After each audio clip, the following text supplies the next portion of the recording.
Okay, we're live. Hi, this is William Ramsey. Welcome to William Ramsey Investigates. On today's show, a very special guest. He comes to us from the UK. He and I talked back in October 2019 about his podcast about a book. Again, his name is Howard Sounes. Last name is spelled Sounes. But we talked about a podcast he did titled Unheard, the Fred and Rose West Tapes. That was back October 2019, based upon his book about a very grisly serial killing story titled Fred and Rose, the full story of Fred and Rose West and the Gloucester House of Horrors. And that's a very highly sold book, very best-selling book. But Mr. Sounes has also written other books. He's a very prolific writer. Other than the book we're going to talk today, which is Bukowski, Locked in the Arms of a Crazy Life. It was originally published 1998. There's a new edition 2017. And this book has received 89 five-star reviews in the U.S., so it's very well received. But some of his other titles are The Wicked Game, Arnold Palmer, Jack Nicklaus, Tiger Woods and the Business of Modern Golf, also Fab, An Intimate Life of Paul McCartney, Down the Highway, The Life of Bob Dylan, and 27, The History of the 27 Club, through the lives of Brian Jones, Jimi Hendrix, Janis Joplin, Jim Morrison, Kurt Cobain, and Amy Winehouse. That was published in 2013. And also 70s, The Sights and Sounds and Ideas of a Brilliant Decade, and The Life of Lou Reed, Notes from the Velvet Underground. So some very interesting books there. But again, this book we're going to talk about is Bukowski, Locked in the Arms of a Crazy Life. And so, Howard Sounes, are you there? Yeah, hi, William. Awesome. Well, thanks for agreeing to the interview. Great to talk with you again. It's been a while. Can you talk kind of about, you have a very long resume of books. Can you talk about where your interest in Charles Bukowski began and how the genesis of this book, Bukowski, Locked in the Arms of a Crazy Life? Yes, it was my second book after the murder book, which you referred to, Fred and Rose. And I didn't want to, my first book was a bestseller, but I didn't want to spend the rest of my life writing about crime.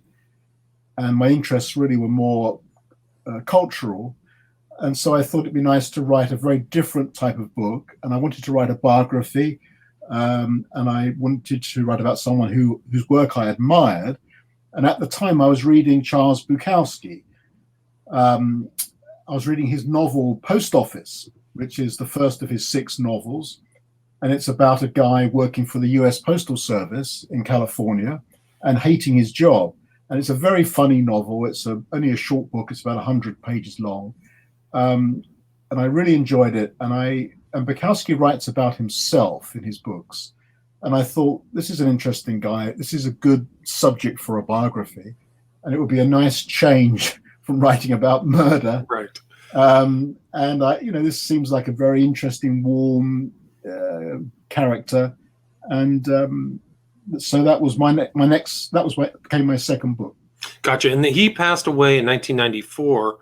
This was originally published in 1998, and you talked to a lot of the people around him. Can you maybe give the audience, for people in the States who may not know as much about Bukowski, can you give a brief biography of his background, where he was from, and how he came to Los Angeles and really started his career? Yeah, so he was born in 1920, and he died in 1994 at the age of, 1994 at the age of 73. He was born in Germany. His mother was German. His father was a US serviceman stationed in Germany after the First World War. He came to back to the US with his parents, who got married out there when he was about 3. And he grew up in Los Angeles and spent basically his whole life in the Los Angeles area. He had a very unhappy childhood. He really hated his father, who was a cruel, sadistic sort of man. And as a teenager, Bukowski had a terrible, disfiguring case of acne, which really ruined his life as a young boy. And it made him very introverted. They even called it acne vulgaris, right? Like something very extreme. Yeah. So he had this really disfiguring. He had to go to hospital to have this extreme treatment for this terrible acne. Which obviously was exceedingly embarrassing for a teenage boy who was already pretty unhappy and a bit of an insular, lonely character. And this really marked his character. So Bukowski, at the time of the Depression, in fact, was this disfigured, unhappy boy. And then he essentially fell out with his father. He started to drink. He became very interested in literature. He was a voracious reader, and he left home to live the life of almost a hobo, traveling, but mostly living in cheap rooming houses in Los Angeles and in different parts of America, in Philadelphia, and drinking and kind of writing poetry and not being very engaged in the world, sort of living as a sort of loner. And this was the experience which he later drew on when he became quite a famous writer in his middle life. Right, and so he even traveled to New York City and kind of bounced around a lot of places, right? But he was still always interested in literature. You write that he was in, like, I think he was in libraries in LA and spending time reading and writing there, right? Yeah, so he's a voracious reader, and he loves Dostoevsky. He admired Celine, the French writer, Hemingway, all sorts of people. John Fante, who's now a fairly obscure American writer, but he was mostly writing poetry. He wanted to be a poet originally, and so he was writing sort of avant-garde verse, living in rooms in Philadelphia, drinking, hanging out in bars, and working. The important thing is he was also working factory jobs, manual jobs, which he really hated. He really resented, giving his time over to bosses in exchange for pay. And he was constantly being fired, and they were ridiculous jobs. I mean, one of the jobs was that he worked in a dog biscuit factory. There were jobs like that. And right, pickle factory, I think, was one. Yeah, and he was always falling out with the boss and being fired for being a completely, useless employee, really. Didn't show up on time, really resented it, wanted to get to leave as soon as possible, wasting time. But he felt that his time was really precious, and that bosses were just using him and exploiting him, which of course they were. So he took a kind of intellectual view of it. So he's actually really an intellectual writer, but he's also a working class, as we would say, a blue collar. He's really a blue collar person, but he's also very, very intellectual and very cultured.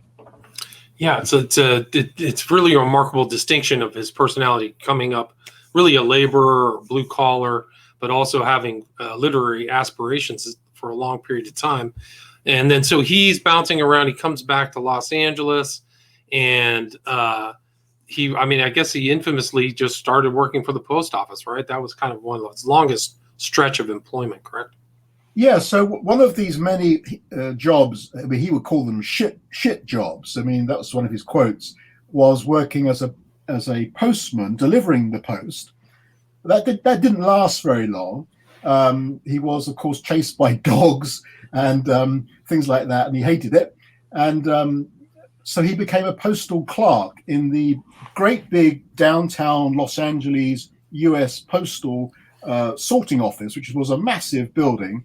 Last time I was there, it was still there, near the railway station, downtown LA. And he worked there for quite a number of years on the night shift, just sorting mail manually by putting letters into cubby holes, really, doing it very, very fast on the night shift. And that was his longest job. And at the time he lived in Hollywood, but he didn't live in the Hollywood which we all think of. He lived in the cheap part of Hollywood, in between West Hollywood and downtown LA. If you know LA, he lived in a place called East Hollywood, around Sunset and Western, right, which was rough. And up until recently, it was still rough and poor, really. And he would live in a cheap room there, or a cheap apartment. He would drive an old car, cheap old car. He would drive to work in the evening in downtown LA, do his terrible job, come home, drink a lot to sort of cope with this miserable life he led, and then write poetry. And that was his life until he was about 50 years old. Right, like he was kind of unknown really for that time, writing away, underground, had kind of a interesting relationship with women, like married, divorced, new woman, I mean, can you talk about his relationships with females up until he was around 50? Yeah, because of his acne vulgaris, he had very little luck with women as a young person, as you can imagine. When he became this kind of bum in his 20s and 30s, living rough in LA and Philadelphia and New York and places, he met a woman, an alcoholic called Jane Cooney Baker, who they became barflies. And of course, there's a film about Bukowski called Barfly, and it's based upon his relationship with this woman called Jane Cooney Baker, who was from New Mexico. She was a drunk, he was a drunk, and they lived, essentially, they drank, they just drank together. But they were also lovers, and it was a kind of common law marriage. She drank herself to death.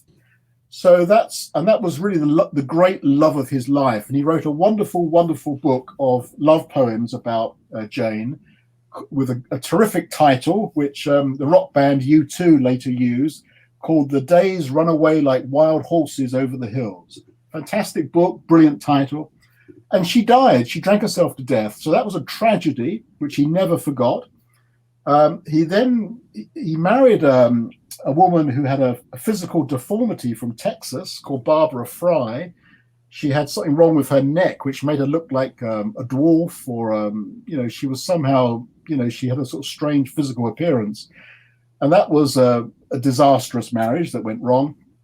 He spent most of his time on his own until he became a published writer in his sort of late middle age, and he started to become well known. And he started to get a cult following in LA, where he wrote a column for the LA Free Press called Notes of a Dirty Old Man, which was kind of like a funny column about, being a drunk and sort of a sarcastic, but amusing column. It got a following. He started to give public readings. He wrote that first book, Post Office, about being a postal clerk, which turned out to be the first of 6 novels. And they became increasingly well known and published, indeed, all over the world. And he went from being a kind of a bum to being quite famous, actually, and quite well off. Bought himself a Mercedes-Benz, became friends with Sean Penn and Dennis Hopper and Madonna and all sorts of famous people who really liked his work, Bono and people like that. And, was invited onto chat shows, although he never went on them. And they made a film about his life. And all of this coincided with women taking an interest in him. And for the first time in his life, as he says in one of his poems, for a guy who didn't get laid for the first 40 years of his life, suddenly, I was getting lots of action, and he kept his phone number listed in the LA white pages just so women could easily find him and ring him up and say, "I love your work, Mr. Bukowski. Can I come round and see you?" And he would say, "Sure, come round. I'm here. Right. Bring some beer. We'll have a party." And then he had this sort of weird period of being a Lothario in his middle age, and he wrote a great book about it. Really funny book called Women, Just Women, which is basically about a middle-aged guy getting laid a lot for the first time in his life. And it's more or less all true, because I found all these women for my biography and interviewed them all. And that was one of the great joys of writing the book, actually. And what kind of observations and things did they say about him when he was kind of in his kind of golden years? Well, he was lovable, and they all kind of loved him, really. He was very wise. Of course, he was an older sort of a man, but he was also rather damaged by his life. So, of course, he was an alcoholic, and he was rather bitter, and he could be unpleasant. He could lose his temper. He could become very jealous of young girlfriends if he thought they were looking at other men. And he could in fact be violent. He could throw things, and he could, cause a scene.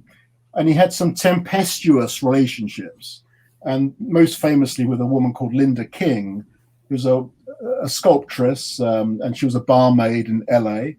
And she was a fiery character, and Bukowski was a fiery character, and she was much younger than him. And if he saw her looking at another guy, or if he even thought another guy was looking at her, he might, start causing a scene, and that might end up with a fight and broken windows and maybe a night in the police cells. But they loved each other as well. So and he wrote about this in this wonderful book called Women, where he changes the names of all the women, but one can easily identify them and find them. And so Linda King, this woman I just described, becomes a woman called Lydia. But when I met Linda, she told me that it was more or less all true, and a lot more besides. Right. So he was kind of had this kind of activity when he was 40. I mean, I think he also always, it was interesting. He probably could go to a bigger publisher, but he always stayed with kind of independence, right? Where he published his poetry and books. Yeah, well, he had this really wonderful experience in middle age where he was this guy who was just a postal clerk who wrote poems, and he had this little column in the LA Free Press, which was a very pretty obscure publication in the big picture. But he had a fan called John Martin. Now, John Martin was a publisher, a successful businessman, a Christian Scientist who didn't drink or smoke, but he loved Bukowski's work, despite Bukowski being a drunk. And Bukowski also wrote, by the way, for pornographic magazines like Fling and Hustler and magazines like that. John Martin came to see Bukowski and he said, look, I love your work. I'm going to give you enough money to live on if you leave the post office and write full time and let me publish all your work. And they kind of struck a handshake deal. And I think it started with $100 a month or $100 a week or something. It's in the book. In exchange for which Bukowski leaves the post office. He was going to get fired anyway, actually, but it was serendipitous timing. And he writes the books which John publishes for a wonderful small Californian imprint called Black Sparrow Press. And together they kind of built Black Sparrow Press into a big company or a successful company. And Bukowski became world famous.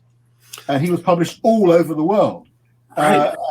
Germany, France, and he was invited to appear on French TV and German television.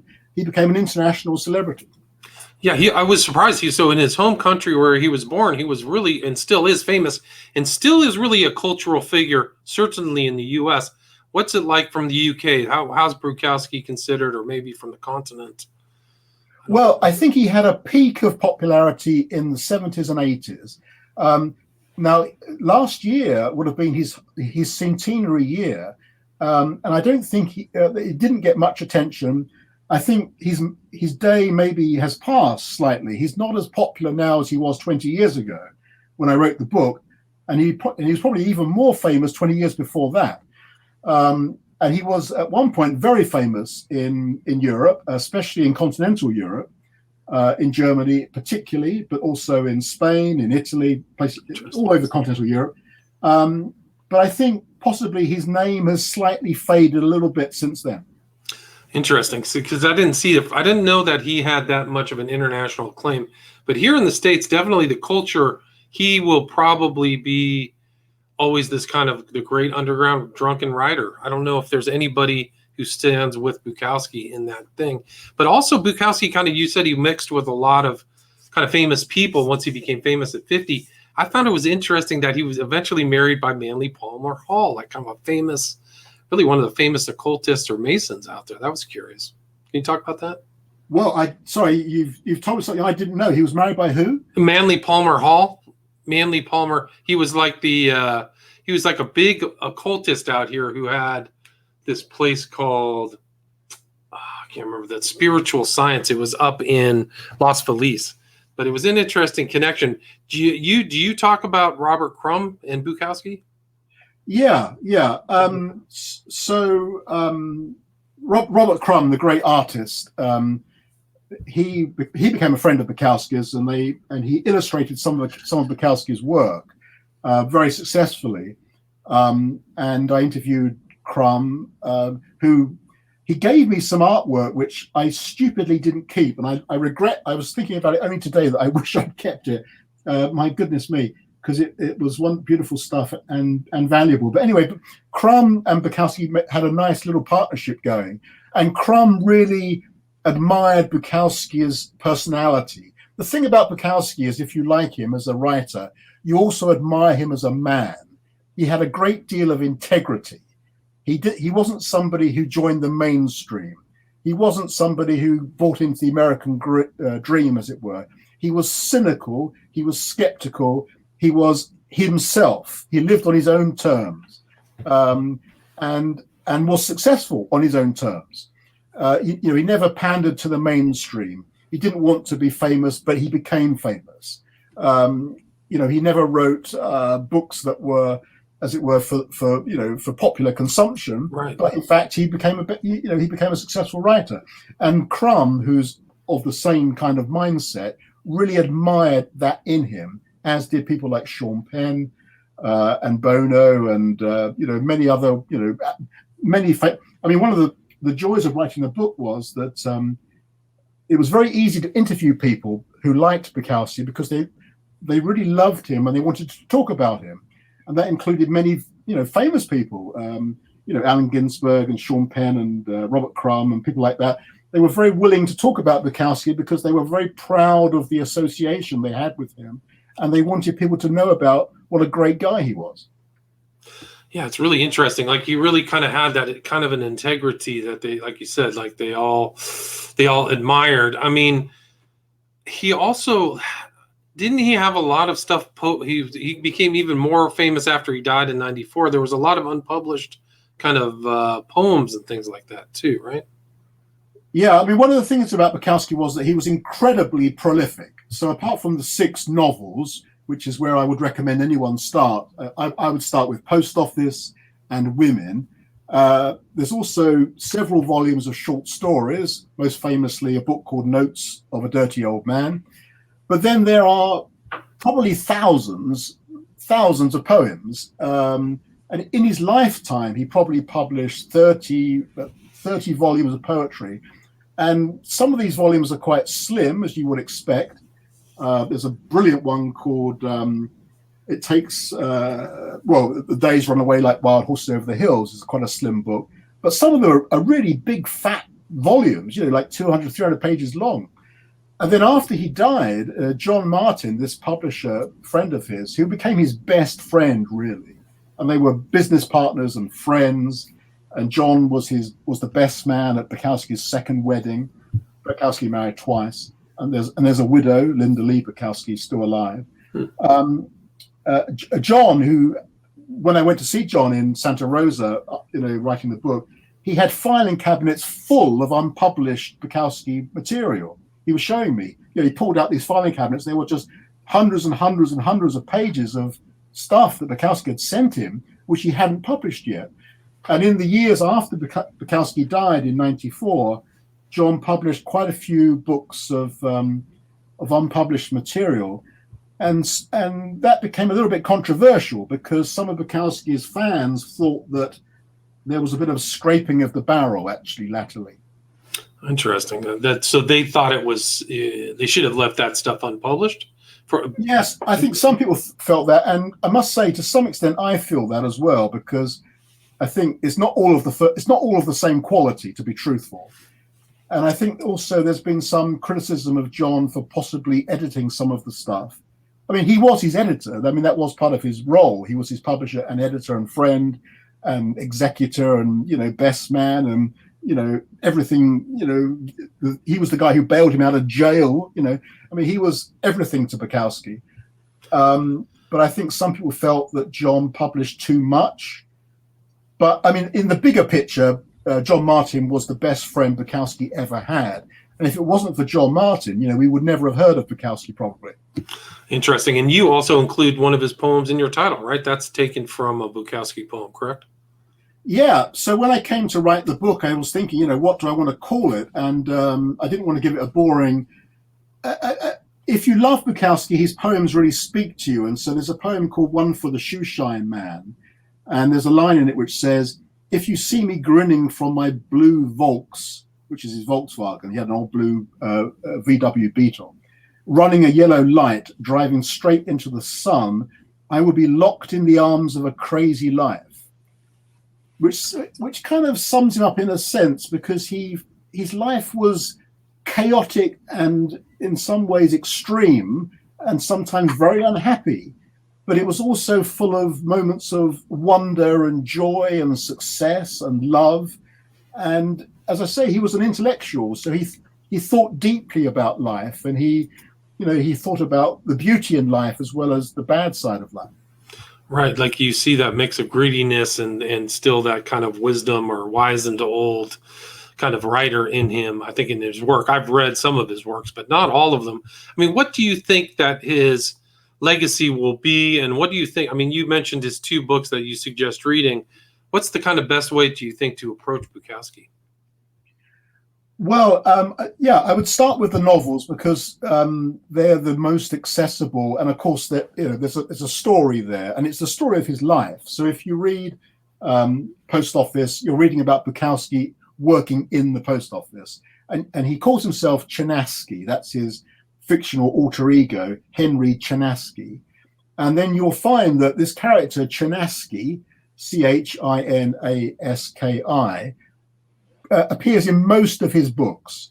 So there's a book called Factotum, which is about when Bukowski was living in Philadelphia mostly, and living in a rooming house and having kind of terrible jobs, and drinking himself into a stupor every night. And so Chinaski is the hero of Factotum. And then there's a book called Ham on Rye, which is about Bukowski's unhappy childhood. And again, it's Henry Chinaski.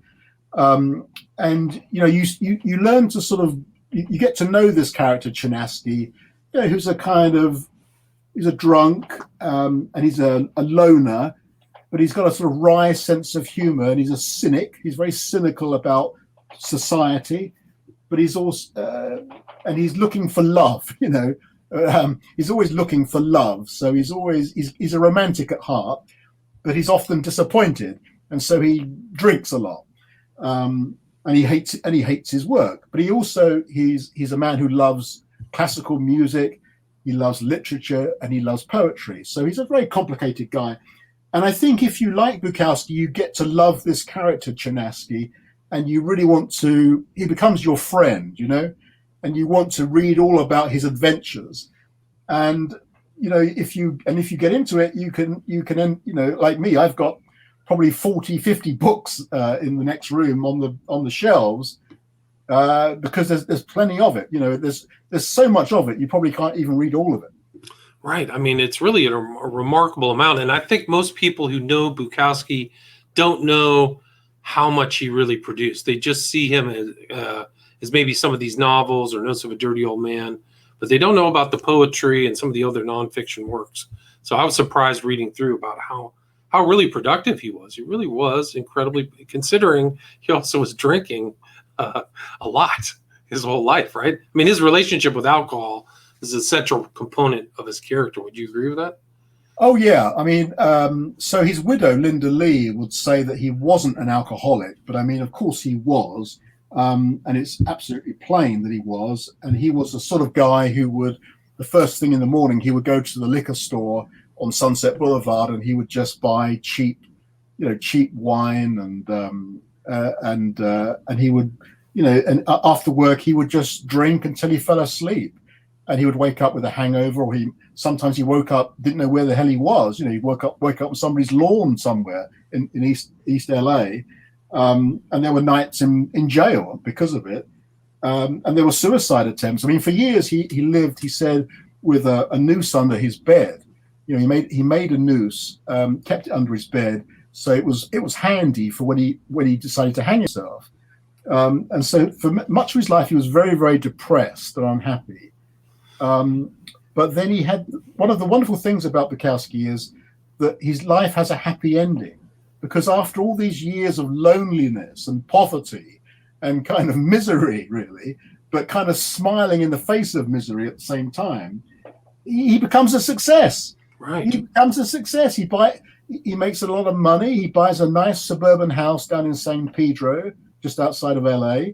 He buys a BMW for cash. He goes to the racetrack every day because he developed a love for horse racing. So he would go to Hollywood Park or Del Mar or one of those big racetracks every single day. And then he would come home and drink with his wife, have dinner, play with his cats. He was a cat lover. And then he would go to his study and he would write until, 3 o'clock in the morning, fall asleep and do the same thing over again the next day. Wow. Yeah. So it's probably an ideal life for a writer. And I think one of his apartments in that kind of Eastern Hollywood area has a memorial for Bukowski. So there's places in the bar that he used to go to. I think it's up on Western, is now a famous kind of haunt that people go to. Yeah. Yeah. So when I researched the biography, this sort of thing wasn't as yet established. And in fact, I also wrote a book called I wrote 2 Bukowski books. The biography, which is Charles Bukowski, Locked in the Arms of a Crazy Life. But I also amassed hundreds and hundreds of photographs because I went to Germany where Bukowski was born. I met his German family, and lo and behold, they had a suitcase full of photographs, which I bought. And I made a picture book out of it. And also to illustrate the picture book, I kind of took photographs of all the bars he used to drink in, which was still standing sort of 25 years ago. And I published them in the book. So one of them is the Frolic Room on Sunset Boulevard, which was a rough old joint when I went there. But partly because of the book, it's become a famous place to go. It's become like the Bukowski bar. And he also used to eat when he was famous. He used to eat in the famous restaurant on Hollywood Boulevard called Musso and Frank, which I think is still there. Still there, yep. Yeah, and many famous writers have eaten there over the years. And he's as you say, his apartment, his most famous apartment was a place on DeLong Pré Avenue, which is just off Western Avenue, and I think you'll find there's a kind of a plaque to him. Yes, because that's where he lived when he was a postal clerk for years and years and years. Yeah, so there's also there on the La Brea, there is a bar called Bukowski. So that exists. So his imprint on LA is significant, and his cultural imprint on music is all over the place. Red Hot Chili Peppers, a lot, even to the UK, a lot of people mention him or are inspired by him. So he really kind of made it through that dark tunnel of his life and really had a cultural impact, really a remarkable person. Yeah. There's a bar in London, actually in Camden, called Barfly. And of course, the other thing to mention is the films. There have been many, many films, not just Barfly, which was quite a big picture in the 80s with Mickey Rourke as Bukowski and Faye Dunaway, no less, as the Jane Cooney Baker character. But there have been a lot of films, and there are still films in the works. James Franco has been working on a film for years now about Bukowski. There's a very good Matt Dillon film based on the book Factotum, which I'd recommend. There was a Ben Gazzara film. There's been quite a few movies. The most famous is Barfly, but Barfly isn't the best of them. Right, but it's still kind of to all my friends, people still make that quote here in the States. They still kind of laugh at it. I'm trying to figure out the bar. It wasn't on Western, it was on Vermont. Do you know of a bar up there that he used to go to? Vermont and Las Feliz? Yeah, probably. I mean, it's a while since I've kind of done that sort of walk, as it were. But he would go to a lot of different bars. One was called the 7 Gs, which was downtown. The Frolic Room, as I say, was actually on Hollywood Boulevard. Not there was another one called. Well, there were so many of them, but these were the kind of bars where there's no windows on the street. It's just like a door, and you go in, and there's like guys in there who you think have just come out of prison. Right, they're drinkers' bars. They're like serious bars. They're not family bars. Scary. Yeah. So you kind of don't. They're not the sort of places where you and I would probably choose to hang out, but that's where Bukowski would spend his life. The King Eddie. Do you remember the King Eddie? Does that sound familiar? They claim to be a Bukowski bar. That's on 5th Street, so it's probably by the U.S. Post Office where he used to work. So they claim he drank there. That's where he worked. Yeah.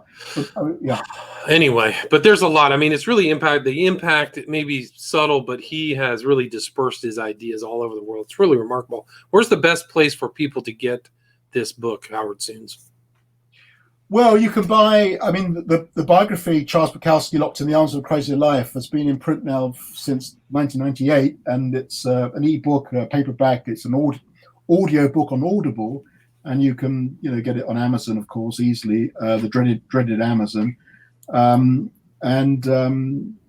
yeah. I mean, and you said in the pre-show more people listen to the book than, I mean, it seems like more people are buying the Audible, correct?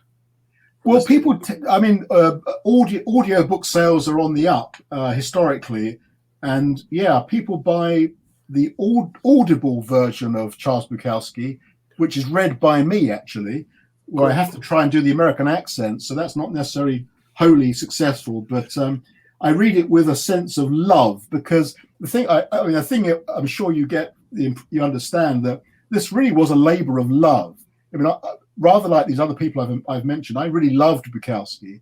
I developed a love for his work, and the book wasn't necessarily something that was going to make me lots of money, but it was a labor of love, and I really enjoyed doing it. And in fact, I've written, I think now 11 books. I think it's my best book because I lived it, for those 2 or 3 years. It was my whole world.